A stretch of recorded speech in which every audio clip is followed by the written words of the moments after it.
சமத்துவ பொங்கல் கொண்டாடுங்க. யாரும் வேண்டான்னு சொல்லல. சத்தியமா அத கொண்டாடித்தான் ஆக வேண்டும். ஆனா பொங்கலுக்குன்னு ஒரு மரியாதை இருக்கு பார்த்தீங்களா? அந்த பொங்கல் விழா அப்படின்னு சொல்லும்போதே, செருப்பு போடக்கூடாதுப்பா அப்படிங்கிறதெல்லாம் நம்முடைய மூதாதையர்கள், தமிழர்கள் சொல்லிக் குடுத்துட்டு போனது. அட்லீஸ்ட் அந்த பொங்க வைக்கும்போதாவது, இல்ல பொங்கல தொட்டு கும்பிடும்போதாவது, நம்முடைய காலணிகளை கழற்றி விட்டு உள்ளே செல்வது, இல்லாட்டி அந்த பொங்கலை கும்பிடுவது அப்படிங்கிறதெல்லாம் சாலச் சிறந்தது. ஏதோ ஒரு பொங்கலை நம்ம கொண்டாடுறோம், நம்முடைய கல்ச்சரை அழிக்கணும்னா, நம்ம இதனால் வரையிலும் ஃபாலோ பண்ணிட்டு இருக்கிற ஒரு ஒரு விஷயத்த அப்படியே மாற்றி வேற ஒரு ஆளை வச்சு செய்ய வச்சா நம்ம கல்ச்சர் அழிஞ்சிடும். நாளடைவில் ஓகே நம்ம என்ன செஞ்சா என்ன, சும்மா போய் ஷூலாம் போட்டுட்டு உள்ளக போய் என்ன வேணாலும் செஞ்சுக்கலாம் அப்படிங்கிற மாதிரி ஆயிரும். வேணாம். அதனால் பொங்கலுக்கான மரியாதை கொடுத்து சமத்துவ பொங்கலை கொண்டாடுங்கள். இது மட்டும் மெசேஜ் கிடையாது. அரசியல் சதுரங்கத்தில் வந்து இந்த மாதிரி தத்துவம்லாம் பேசிகிட்டு இருப்போமா? சார், இந்த துணை முதலமைச்சர் அப்படின்னு சொன்னாங்களே சார், அது என்ன அப்படிங்கிற கேள்விக்கு மு.க. ஸ்டாலின் அவர்களும் உதயநிதி ஸ்டாலின் அவர்களும் பதில் கொடுத்துட்டாரு அப்படின்னு சொல்லி பார்த்தோம். அதுக்கு முன்னாடி இந்த ஆர்டிஃபிஷியல் இன்டெலிஜென்ஸ் தொழில்நுட்பம் இந்த 2024 தேர்தல் 2026 தேர்தலாம் எதிரொலிக்கும் அப்படின்னு நம்ம சொல்லியிருந்தோம். அது எந்த அளவுக்கு உண்மை அப்படிங்கிறதும், இந்த முதலமைச்சர் துணை முதலமைச்சருடைய உடல் நலம் குறித்தான கேள்விக்கான பதில், பிடிஆர் அவர்கள் சொன்ன பதில் அப்படின்னு சொல்லி ஒரு செமையான டாப்பிக்காக இந்த டாபிக் இருக்க போகுது. இது ஆழமான அரசியல் சதுரங்கம்.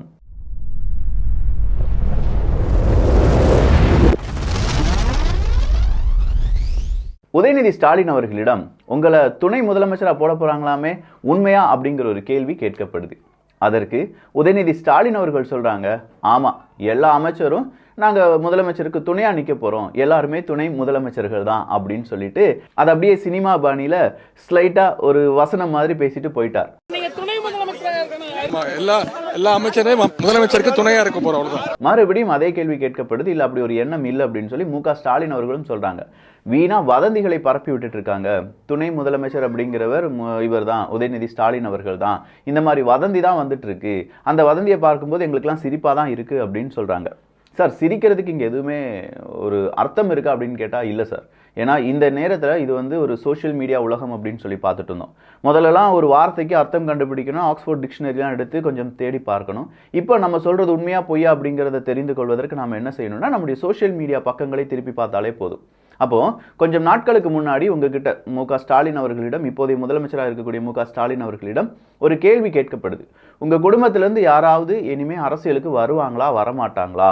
அந்த நேரத்தில் அவர் என்ன சொல்கிறாருன்னா, ஒரு விஷயத்தை நான் கிளாரிஃபை செய்ய விரும்புகிறேன். என் குடும்பத்திலேருந்து என்னுடைய மகனோ மருமகனோ இல்லை என் குடும்பத்திலேருந்து யாருமே இனிமேல் அரசியலுக்கு வரமாட்டாங்கிற உறுதியை தருகிறேன் அப்படின்னு சொல்லியிருந்தார். உங்க குடும்பத்திலிருந்து யாராவது அரசியல் வர வாய்ப்பு இருக்கா சார்? நிச்சயமாக என்னுடைய மகனாக இருந்தாலும் சரி, என்னுடைய மருமகனாக இருந்தாலும் சரி, அல்லது எங்கள் வீட்டில் இருக்கக்கூடிய யாராக இருந்தாலும் அரசியலுக்கு வருவதற்கான வாய்ப்புகள் இல்லை என்பதை நான் அழுத்த நிறுத்தமாக தெரிவித்துள்ளேன். அவர் சொன்ன கொஞ்சம் ஆண்டுகளுக்கு பிறகு உதயநிதி ஸ்டாலின் அவர்கள் வந்துட்டாங்க. அங்கிருந்து குடும்ப உறுப்பினர்கள் நிறைய பேர் வந்துட்டாங்க.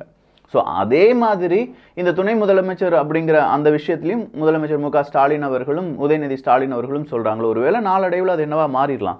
துணை முதலமைச்சர் உதயநிதி ஸ்டாலின் அவர்கள் அப்படின்னு சொல்கிற அளவுக்கு இது வந்துடலாம் அப்படிங்கிற மாதிரி தான் பலருடைய கருத்தாக இருக்கிறது. இதுதான் மக்கள் கேள்வியாக கேட்குறாங்களே தவிர, நீங்கள் சொல்லாத ஒரு விஷயத்த அவங்க சொன்னாங்க அப்படின்னு சொல்லலை. நாங்களும் அங்கே ஃபேக்ட் செக் பண்ணிட்டோம்.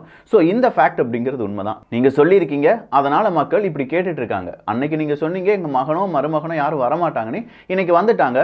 நீங்கள் இன்னைக்கு சொல்கிறீங்க துணை முதலமைச்சர் அப்படிங்கிறது உதயநிதி ஸ்டாலின் இல்லை அப்படின்னு. ஒருவேளை நாளைக்கு வந்துட்டாங்கன்னா என்ன செய்யறது அப்படிங்கிறது தான் கேள்வி.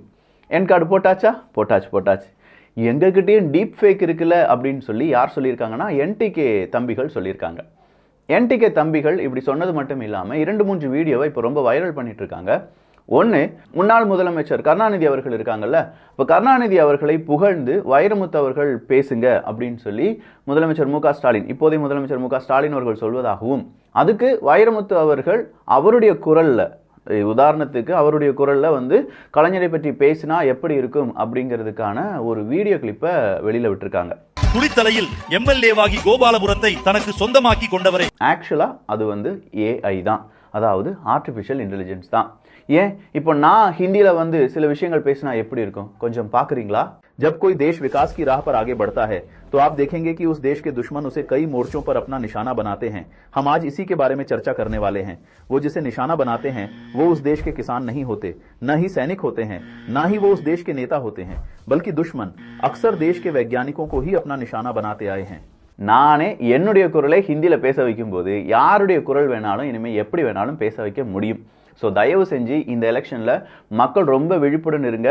நிறைய மிஸ்இன்ஃபர்மேஷன், நிறைய டீப் ஃபேக் ஏஐ அப்படிங்கிறது சம்பந்தமாக இருக்கக்கூடிய நிறைய வீடியோ ஆடியோஸ் வர்றதுக்கான வாய்ப்புகள் இருக்குது. நாளைக்கு விக்கே இப்படி பேசுகிறான்னு சொல்லி இதே மாதிரி டீப் ஃபேக்லாம் நிறைய வர்றதுக்கான வாய்ப்புகள் இருக்குது. எல்லாத்தையும் ரொம்ப யோசித்து ஷேர் பண்ணுங்கள். ஷேர் பண்ண வேண்டாம்னு சொல்லலை, உண்மையாக இருந்தால் ஷேர் பண்ணுங்கள், பொய்யா இருந்தால் அதை அவங்களுடைய ப்ரொபகண்டால வீழ்ந்து விடாதீர்கள். அடுத்ததாக சன் டிவிக்கு எதிராக வந்த ஒரு விமர்சனம் தான். அந்த விமர்சனம் என்னன்னா, முதலமைச்சர் மு க ஸ்டாலின் அவர்கள் ஒரு கொட்டு போட்டு அதை ஒரு விழாவை ஆரம்பிக்கிறாருப்பா. அப்போ ஒரு இசைக்கருவி அவர் வாசிக்கிற மாதிரியான ஒரு வீடியோ. அந்த இசைக்கருவியை வாசிச்ச உடனே அந்த கம்பை எடுக்கிறதுக்கு சேகர் பாபு அவர்களும் டக்கு டக்குன்னு ஓடி வராரு. அந்த பக்கமா இன்னொருத்தர் வராரு, கம்பை வாங்குறாங்க. முதலமைச்சர் மு க ஸ்டாலின் அவர்களுடைய கை வந்து நடுங்குது.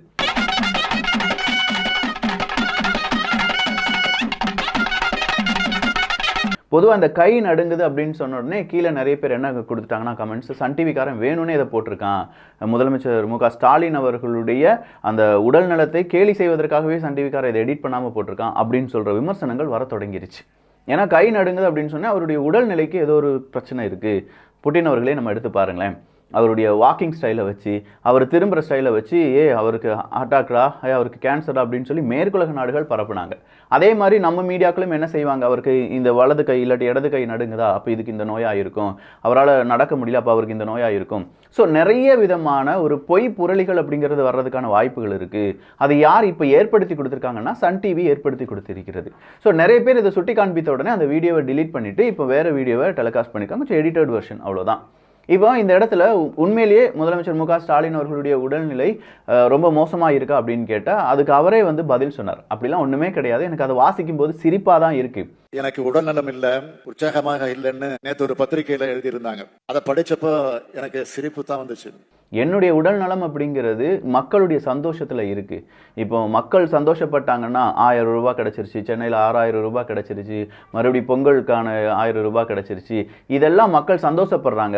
அப்படி சந்தோஷப்படுவதை பார்க்கும்போது தான் நான் வந்து மகிழ்ச்சியாக இருக்கேன். ஸோ மக்களுடைய சந்தோஷத்து தான் என்னுடைய ஆரோக்கியம் இருக்குது. மக்கள் சந்தோஷமாக இருந்தாங்கன்னா நான் ஆரோக்கியமாக தான் இருப்பேன், நான் சிரிச்சுக்கிட்டே தான் இருக்கேன், எனக்கு என்ன குறை அப்படின்னு சொல்லி அவர் கேட்குற அந்த வீடியோவும் ரொம்ப வைரலாக இருந்துச்சு அப்படின்னு சொல்லலாம். தமிழ்நாடு மக்களும் மகிழ்ச்சியாக இருக்கிறப்போ அதை விட வேற என்ன வேணும் எனக்கு? ஸோ 3 புரளிகளை நம்ம உடைச்சிருக்கோம். அந்த 3 புரளிகளுமே ரொம்ப இம்பார்ட்டண்டானது. 4வது புரளி அப்படிங்கிறது, நேற்று அண்ணாமலை அவர்கள் இந்த பிடிஆர் அவர்களுக்கு எதிராக சில வசனங்கள் பேசினார், கருணாநிதி அப்படிங்கிறவரை வெளியில் அனுப்பினார் அப்படின்னு சொல்லி பார்த்தோம்ல, அதனுடைய முழு காணொலியை திமுகவினுடைய ஆதரவாளர்கள் வெளியில் விட்டுருக்காங்க. அப்படி முழு காணொலியில் என்ன சொல்லியிருக்காங்கன்னா, தமிழ்நாட்டில் பிடிஆர் அவர்கள் சொல்கிறாங்க, பிடிஆர் பழனிவேல் தியாகராஜன் அவர்கள் சொல்கிறாங்க, தமிழ்நாட்டில் யார் வேணாலும் என்ன லாங்குவேஜ் வேணாலும் படிக்கலாம், நான் தமிழ்நாடு ஸ்டேட் போர்டு தான் படித்தேன், நான் ஃப்ரெஞ்சு படித்தேன், என்னுடைய குழந்தைகள் சென்னையில் தான் படிக்கிறாங்க, அவங்க ஸ்பானிஷ் படிக்கிறாங்க, ஸோ யார் வேணாலும் எந்த மொழியை வேணாலும் இங்கே கற்றுக்கொள்ளலாம். In the state of Tamil Nadu, anybody can learn any language they want. Nobody is telling anybody not to learn any language. I studied in Tamil Nadu board. I learned French along with Tamil. My children are studying in Chennai. They have learned Spanish. They have learned French. ஆனால் டெல்லியில் இருக்கிறவங்க நம்முடைய சிலபஸை தீர்மானிப்பது, ஒரு மாநிலத்தினுடைய சிலபஸை தீர்மானிப்பது அப்படிங்கிறது எங்களால் அக்செப்ட் பண்ண முடியாது. ஏன்னா அது எங்களுடைய ஐடென்டிட்டி. நாங்கள் இந்த மாநிலத்தில் என்ன செய்யணும், இந்த மாநிலம் எந்த மாதிரியான வரலாறை கடந்து வந்திருக்கு அப்படிங்கிறது எங்களுக்கு தான் தெரியும். ஸோ அதற்கான சிலபஸை நாங்கள் அமைக்க வேண்டும் அப்படின்னு சொல்லி அதற்கான விளக்கத்தை அவர் கொடுத்திருக்கார். Nobody is stopping anybody from learning any language. If he wants us to give up our rights to self-determination and allow somebody in Delhi to set the school syllabus for people in my village or my town, he's in the wrong place. So எல்லாரும் கேட்கறதுனா, அண்ணாமலை அவர்களை நீங்கள் பாதி தான் போடுவீங்களா, இந்த மாதிரி உண்மைகளை சொல்ல மாட்டீங்களா அப்படிங்கிற கேள்வியும் கேட்டிருக்காங்க.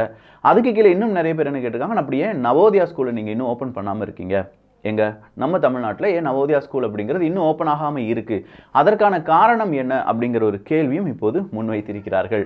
ஸோ எல்லா கேள்விகளுக்கும் பதிலும் இருக்கு, தொடர் கேள்விகளும் இருந்துட்டு தான் இருக்கு.